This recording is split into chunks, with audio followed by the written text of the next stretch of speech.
안녕하세요. 일신사입니다. 저희 채널에는 신박한 사연들이 많이 있으니 많은 분들의 구독 부탁드립니다.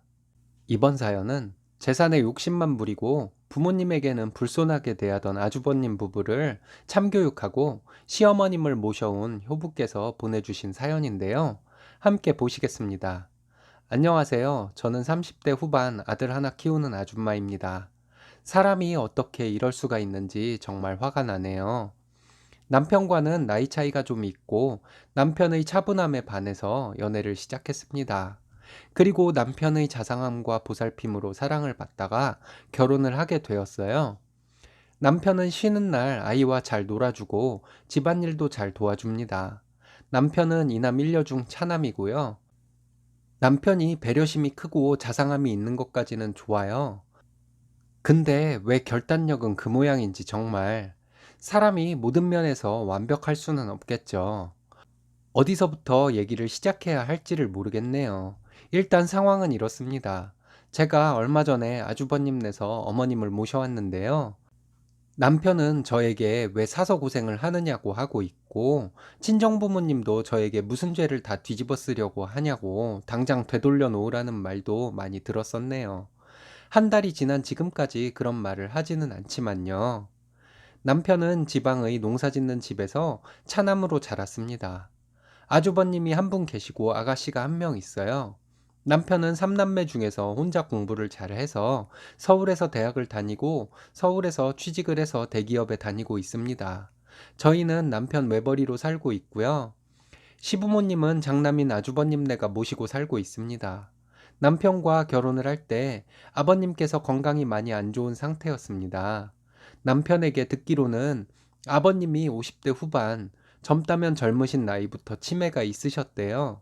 치매가 그렇게 심하신 것도 아니고 드라마에서 보는 것처럼 정신이 오락가락 하시는 것도 아니었습니다. 귀가 좀 어두우시고 물건 어디에 두었는지 깜빡하시는 것을 잘 하시곤 하셨대요. 그리고 연세가 더 드시면서 아주 가끔은 마실 나가셨다가 길을 못 찾아서 동네 어르신이나 경찰서에서 연락이 와서 아주버님이 모시고 들어오신 적이 몇 번 있으셨답니다. 남편과 결혼할 때 남편은 늦은 나이에 결혼을 한다고 시부모님은 무척이나 좋아하셨어요. 결혼 후에 시댁에 시부모님 찾아뵈면 엄청 반가워해 주셨고요. 아버님은 제가 결혼을 하고 1년 정도 있다가 돌아가셨습니다. 결혼을 하고 아버님이 돌아가시기 전까지 1년 동안 시댁에 갔다가 많이 놀라운 모습을 보곤 했었는데요. 다른 것이 아니라 아들인 아주버님이 아버님에게 소리를 지르고 떠밀고 하는 모습이었습니다. 아버님이 지병으로 몸이 쇠약해진 상태에서 치매까지 겹쳐서 이상한 말씀을 좀 하시긴 했어요. 큰아들인 아주버님이 아버님의 소유로 되어 있던 어디 땅 판 돈을 아버님에게 주지 않았다던가 농지를 세주는 것을 도지라고 하나요? 누구에게 도지를 주고 받은 돈을 아주버님이 아버님에게 드리지 않았다던가 하는 내용이었는데요. 그 내용을 아버님이 종이에 적어 아주버님 들으라는 듯이 읽으면서 계시면 아주버님은 그 돈을 어떻게 하지 않았었냐고 아버님께 소리를 지르며 말을 했습니다. 아버님은 거짓말하지 말라며 돈 내놓으라고 소리를 지르시고요. 그럼 아주버님은 아버님에게 화를 내며 떠밀고 하는 것을 몇 번 본 적이 있습니다. 그런 모습을 처음 봤을 때 남편에게 아주버님은 치매 때문에 아버님이 그러시는 것을 가지고 아주버님이 왜 저렇게 흥분을 하냐고 물어봤어요. 아버님이 젊을 때부터 돈 욕심이 많으셔서 아주버님에게 저런 얘기를 예전부터 종종 하셨었는데 치매에 걸리시고는 더 심해졌다고 남편이 얘기해 주었습니다. 그래도 저는 좀 의아스러웠어요. 치매에 걸려서 온전한 정신이 아니신 아버지가 하는 말씀에 그렇게 예민한 반응을 할 필요가 있나 하는 생각이 들었거든요. 게다가 아주버님은 처음 봤을 때부터 참 거만하기가 하늘을 찌르는 사람이었습니다. 아주버님은 저를 처음 봤을 때부터 시댁 재산 자랑부터 했던 분이었어요. 그리고 말의 말미에 가서는 장남인 본인이 부모님의 땅과 재산을 운영하고 있으니 다른 형제들은 부모님의 재산에 대해 욕심을 부리면 안 된다는 말로 끝맺음을 했는데요. 저는 그때 어리기도 하고 뭘 모르기도 했던 때라서 그냥 듣고만 있었습니다. 시댁 재산에 대해 알지도 못했을 뿐 아니라 남편이 능력이 좋아서 먹고 살기 나쁜 것도 아니었으니까요. 나중에 친정엄마에게 아주버님이 편찮으신 아버님에게 심하게 불손하게 대한다고 얘기를 했더니 부모 모시고 사느라 아주버님이 많이 힘드셔서 그렇게 했거니 하고 이해하라고 하시더라고요. 제가 시부모님 모시고 살 거 아니면 그냥 못 본 채 하라고 친정엄마께서 말씀하셨습니다. 그래도 저를 많이 예뻐해 주시던 아버님이어서 아주버님이 그렇게 아버님에게 불손하게 대할 때는 화가 나기도 하고 마음이 아프기도 했습니다. 제가 결혼을 하고 1년 뒤에 아버님이 돌아가셨습니다. 짧은 기간이었지만 저를 많이 예뻐해 주셨던 아버님이 돌아가셔서 정말 많이 슬펐어요. 자식들도 돈과 재산밖에 모르시던 분으로 아버님에 대해 평가를 했었는데 장례식장에는 조문객들이 생각보다 많이 왔습니다. 조문객으로 오신 어르신들이 하는 얘기를 언뜻 들어보면 아버님은 돈 욕심이 많아서 인색하긴 하셨지만 꾼 돈 빨리 갚고 받은 호의는 반드시 돌려주는 매사에 정확한 분이셨다고 말씀하시는 어르신들이 많았습니다. 한 사람의 평가는 그 사람의 장례식에서 진정으로 평가가 된다고 했나요? 여러 어르신들의 평가를 듣고 제가 예전부터 아버님을 높이 평가해왔던 것이 아버님이 저를 예뻐해 주신 것 때문만은 아니었구나 하는 것을 느꼈습니다. 그렇게 아버님을 보내드리고 아버님이 끔찍이도 사랑하시던 어머님이 걱정이 많이 되었습니다. 시부모님은 젊을 적부터 금실이 참 좋다고 들어왔는데요. 아니나 다를까 아버님 돌아가시고 나서 어머님의 전화 목소리에 예전만큼 힘이 들어가 있지 않아서 한동안 걱정을 했어요. 남편에게 얘기를 해보면 아버님 돌아가셔서 그럴 거라며 좀 지나면 괜찮아지실 거라고만 하더라고요. 아버님 돌아가시고 아버님의 재산은 대부분 장남인 아주버님이 증여를 받았습니다. 남편과 시누이는 작은 논 한 필지씩 받았고요. 부모님 모시고 살며 농사 지으며 살아온 장남이 재산을 그렇게 많이 가져가는 것은 당연한 것이라며 남편 형제들 다들 별다른 불만은 없었습니다. 시누이 남편도 마찬가지고 저도 별 불만은 없었어요. 그 이후에 시댁에 가면 어머니께서 항상 기운이 없어 보이는 것이 마음에 걸렸습니다. 아버님의 사랑으로 농사일도 그리 많이 안 하시고 약간은 공주처럼 살아오신 어머니는 참 따뜻한 마음을 가지신 분이신데요. 시골 노인분들 대부분 농한기에 노인정에서 시간을 많이 보내신다고 하시던데 어머니는 그런 노인정에도 거의 안 가시고 집에만 계셨어요. 제가 뵐 때마다 노인정에 가셔서 친구도 사귀시고 하라고 말씀을 드리고 노인정에 음료수와 라면도 보내놓고 그랬는데 한두 번 가시더니 안 가시더라고요. 어머님은 아버님만 그리워하며 사시는 것 같아 마음이 아팠습니다. 아버님 돌아가시고 언젠가부터 시댁에 가면 아주버님과 형님은 어머님에게 신경질적으로 말하는 경우를 종종 목격을 했습니다. 남편과 친정엄마에게 들은 말도 있고 해서 좀 화가 났지만 별말 안 하고 참고 있었는데요. 어떤 때는 아주버님과 형님이 정말 심하다 싶을 정도로 어머님에게 소리를 지르는 것도 몇 번 봤습니다. 그때마다 남편에게 얘기를 하면 남편은 한숨을 쉬면서 자기가 뭘 어쩌겠냐는 말만 하더군요. 저희 아들은 할머니라면 정말 끔찍하게 생각해요. 가까이 살며 자주 만나는 외할머니도 저희 아들 꽤 예뻐하는데 이유는 모르겠지만 친할머니를 참 애절하게 생각합니다. 저희 아들은 초등학교 3학년인데 친할머니가 자기 예뻐한다고 매일 할머니와 통화를 할 정도로 할머니와 서로 항상 그리워하며 살고 있어요. 저희 아들이 7살 때 한 번은 밤에 자기 전에 울면서 자기가 돈을 모아서 할머니 안마의자를 사드리겠다고 하며 한참을 할머니가 보고 싶다고 하다가 잠이 든 적이 있습니다. 아이가 잠투정을 하나 보다 했는데 지금까지도 가끔 비슷한 일이 생길 때가 있어요. 남편과 저는 우리 아이와 어머님이 전생에 부부였나 보다 하고 얘기를 하곤 하는데요. 어머님이 저희 아들을 많이 예뻐하시니까 우리 아이도 할머니를 그렇게 잘 따르는 것이겠죠. 한 달 전에 시댁에 갔습니다. 근래 들어서 아주버님과 형님이 어머님에게 불손하게 대하는 것이 더 심해지는 것 같아서 걱정을 했었는데요.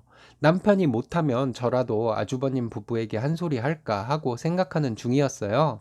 시댁에 가서 있는데 형님은 어머님에게 매사에 짜증이 섞인 목소리로 얘기를 하더군요. 소리를 지르기도 하고요. 남편과 제가 보는 앞에서 이 정도면 우리 없을 때는 얼마나 더 심할까 해서 좀 화가 나더군요.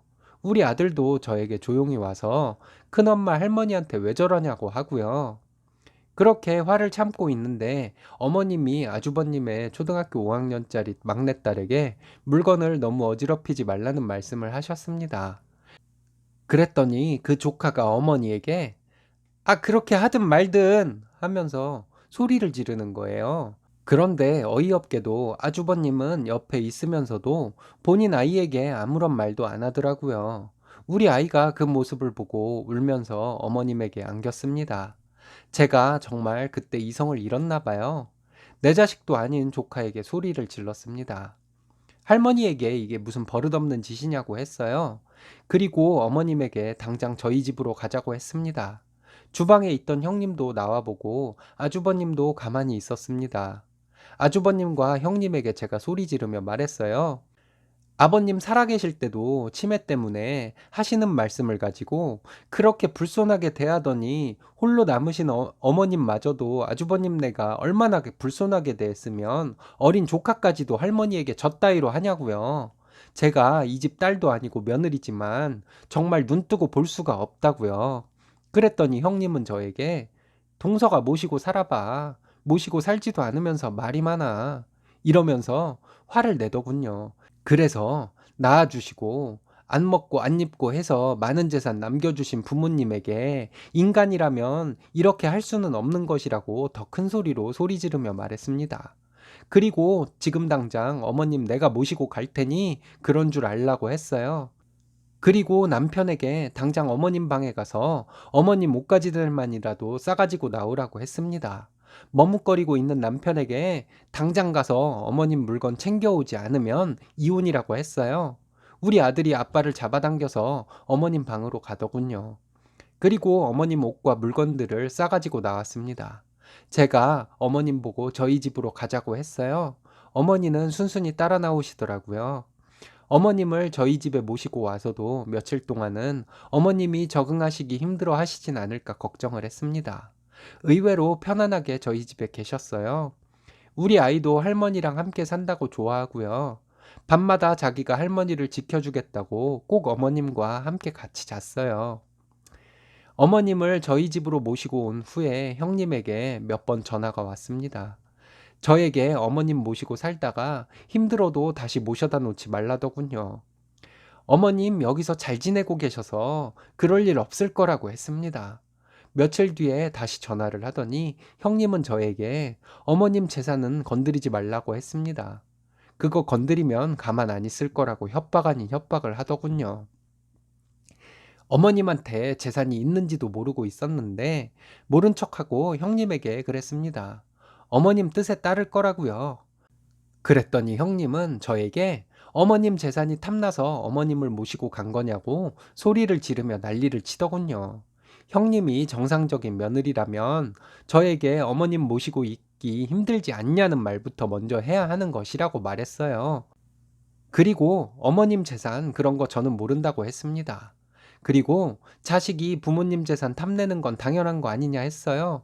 그걸 형님처럼 대놓고 욕심을 부리느냐, 욕심이 있어도 참느냐의 차이일 뿐이라고 하며 저희 집에 오신 지 얼마 안 된 어머니 서울 생활에 적응시키기도 바쁘니 이상한 얘기 하지 말라고 하며 전화를 끊어버렸습니다. 친정엄마는 제가 저 어머니 모시고 왔다는 말을 듣고는 처음에는 저에게 왜 사서 고생을 하려고 하느냐고 엄청 뭐라고 했어요. 며칠 있다가 다시 모셔다 드리라고도 하고요. 그럼 엄마가 나중에 행여라도 오빠네한테 구박덩어리로 살고 있어도 내가 모른 척해야 하는 거냐고 했더니 더 이상 엄마는 아무 말 안 하더라고요. 그리고는 저희 집과 친정이 가까워서 친정엄마가 저희 집에 자주 오세요. 와서 어머님과 함께 밖에 나가시고 그래요. 두 분이 성격이 잘 맞는지 점점 친해지시는 것 같고요. 어머님을 저희 집에 모셔오기는 했지만 막상 적응을 잘 못하시면 어쩌나 걱정을 많이 했는데 한 달 정도 지난 지금까지 다행히 잘 적응하고 계신 것 같습니다. 남편이 며칠 전에 저에게 그러더군요. 형네가 부모님에게 어떤 불손한 말과 행동을 하고 사는지 몰라 항상 불안했어도 자기가 모셔올 수도 없어서 항상 마음이 안 좋았었는데 제가 나서서 어머님을 모시고 와줘서 너무 고맙다고요. 며느리인 제가 그렇게 화가 나서 어머님을 모시고 올 정도인데 자식인 남편은 당연히 그런 마음이 저보다 컸겠죠. 앞으로는 어떻게 될지 모르겠지만 어머님이 전보다 혈색도 좋아 보이고 목소리에 힘이 들어가신 것 같아 저는 그것만도 좋습니다. 대부분의 부모님들이 그러시겠지만 자식들 위해 먹을 거 안 먹고 입을 거 안 입고 사시며 자식들은 좋은 거 해주려는 마음으로 평생 살아오신 어머님 돌아가실 때까지 제가 잘 모시려고요. 제 엄마는 아니지만 내 아이 할머니잖아요. 스니님 정말 멋진 효부시네요. 잘하셨습니다. 남편분께서 전생에 나라를 구했나 봅니다. 가족들 모두 행복하시길 바래요. 오늘의 사연은 여기까지입니다. 재밌으셨다면 좋아요, 구독 부탁드려요. 일신사는 여러분들의 사연으로 제작됩니다. 많은 사연 제보 바랍니다. 여러분들의 사연은 아래 메일 주소로 부탁드려요.